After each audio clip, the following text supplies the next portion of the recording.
Paris is situated in northern France on the banks of the River Seine. With a population of over 12 million people, the French capital is at the heart of the Île-de-France region. Paris earned her name the City of Light during the Age of Enlightenment, when many visionary ideas were born.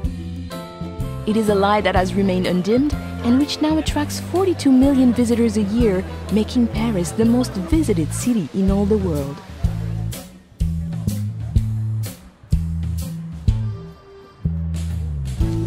Paris is a city easily explored by metro, taxi and bicycle. But her charms are best found on foot.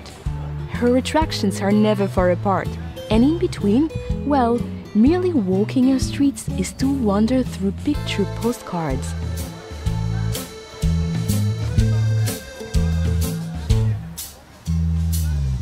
The engine room of Paris is La Défense. This modern business district, filled with light and art, is testimony that Paris is designed for living, even when at work. From the futuristic Grand Arche at La Défense, the 6-mile-long historic axis of Paris leads us back into France's grand past. The Arc de Triomphe, built by Napoleon, rises from the center of Place Charles de Gaulle and offers commanding views of the 12 grand avenues which radiate outwards like a star. From the Arc de Triomphe, the Champs-Élysées continues along the historic axis. This grand avenue is where Parisians come to dine, shop, enjoy the theater, and to celebrate life. Gradually opening into formal gardens and majestic buildings, the Champs-Élysées merges into the largest square in Paris, the Place de la Concorde. Just a short stroll away is the world's greatest treasure house of art, the Musée du Louvre. Once a 14th century palace, today the Louvre is the most visited art gallery in the world. With over 35,000 artworks, her most famous residents are the Mona Lisa and the Venus de Milo. But be warned, this collection of priceless artworks and antiquities is simply too vast to explore in just one day. Not far from the Musée du Louvre stands the Centre Pompidou, displaying the largest collection of modern art in Europe. Parisians are still debating whether this radical design is the vision of a madman or a genius. Notre Dame Cathedral is situated on Île de la Cité, a natural island in the River Seine.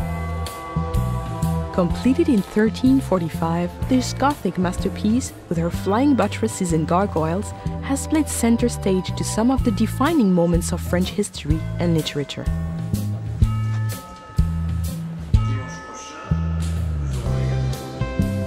Parisians see it as their duty to enjoy life to its fullest.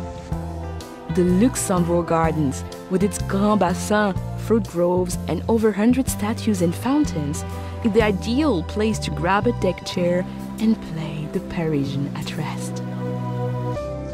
Nothing says Paris like the Eiffel Tower. The Iron Lady can be seen from all over the city. However, nothing can prepare you for the moment when you first stand at her feet, or the views from the top that you will hold dear for a lifetime.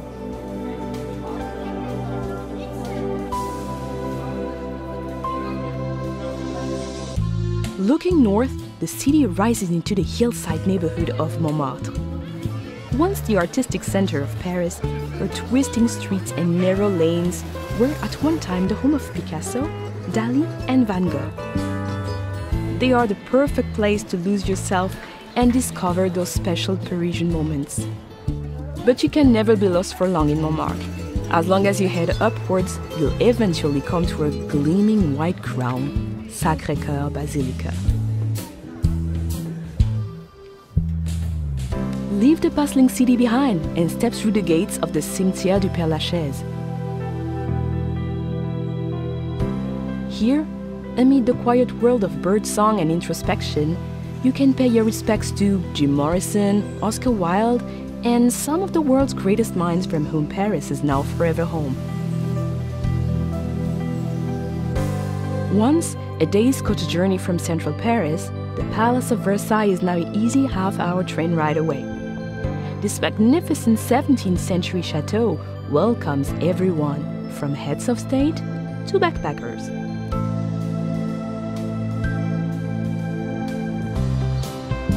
The River Seine runs right through the heart of Paris, creating a natural divide between her famous left and right banks. Of her 37 bridges, the Pont Alexandre III is considered the most ornate, while the graceful Pont des Arts offers some incredible vistas of the city. Artists and photographers gather here to capture the light, while lovers attach padlocks to the railings, as if to say, "This is Paris. Now we are Paris too."